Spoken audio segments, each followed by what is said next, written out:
Dans cette vidéo, on va faire 3 questions tombées au bac autour de la fonction exponentielle. C'était que des vrais faux, on te mettait une égalité et tu devais affirmer si elle était vraie ou fausse. Regarde, je te les mets ici, c'est ces 3-là qu'on va corriger dans cette vidéo. Et pour un outil complet de révision pour le bac, va sur edacademy.fr. On a créé avec Navid un petit bijou pour réviser ton bac. Et nous ici dans cette vidéo, on corrige ces 3. On commence par la première qui est la plus adorable. La première, tomber au bac, si tu es à l'aise avec les propriétés de l'exponentielle, elle se faisait assez rapidement. Juste quand tu as une égalité, ne l'écris surtout pas. Sauf si tu fais un raisonnement par équivalence, mais même en terminale, moi perso, je le déconseille parce qu'on n'a pas forcément besoin. En fait, quand tu as une égalité à démontrer, tu pars d'un membre, celui de gauche ou celui de droite, tu le travailles au corps comme j'aime bien dire, et tu fais tout pour montrer que c'est égal à l'autre membre ou pas.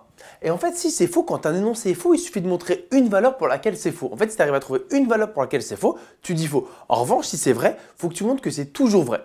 Donc ici, soit tu pourrais tester des valeurs de A et B, style A égale 1, B égale 2, et voir si c'est égal. Et si c'est pas égal, bah, tu dis direct, quand A égale 1, B égale 2, ça ne marche pas, donc votre truc est faux.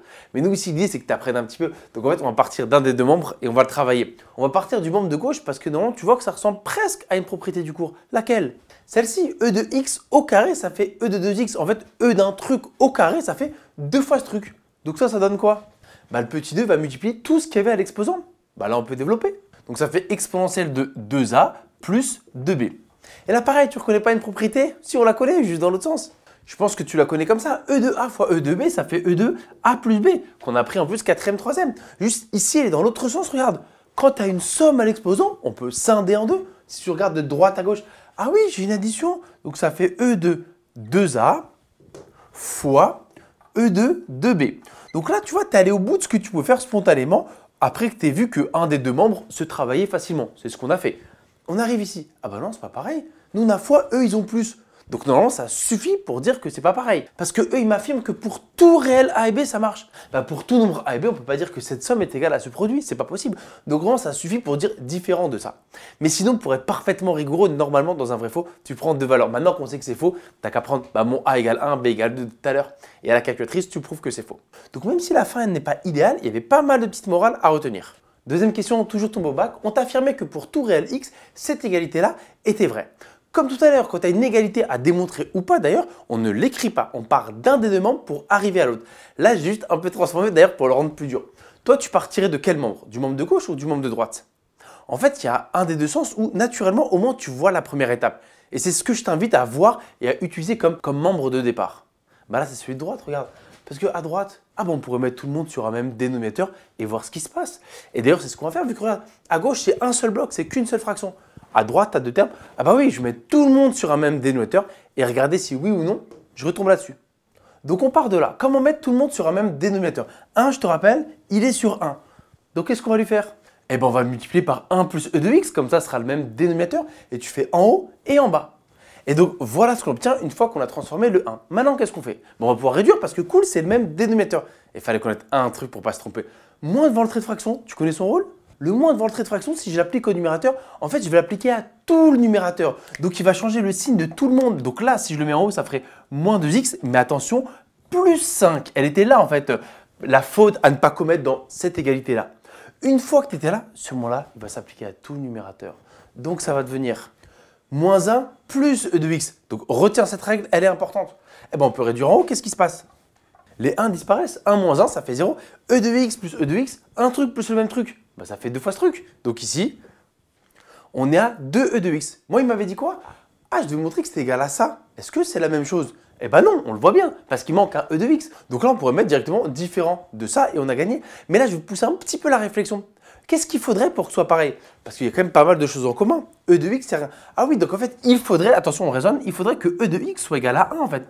Parce que si lui, il vaut 1, on serait en mode 2 fois 1. Ah oui, 2 fois 1, c'est pareil. Donc en fait, il n'y a qu'un seul cas où on a l'égalité. C'est lorsque e de x égale 1. Donc on peut réfléchir. Quand est-ce que e de x égale 1? Quand x égale quoi? Quand x égale 0. J'espère que tu savais, parce que e de 0, ça fait 1. Donc il n'y a qu'un seul cas au monde pour lequel cette égalité est vraie, c'est lorsque x égale 0. Mais eux, ils m'avaient dit pour tout réel x. Bah non, clairement pas. Donc c'est faux.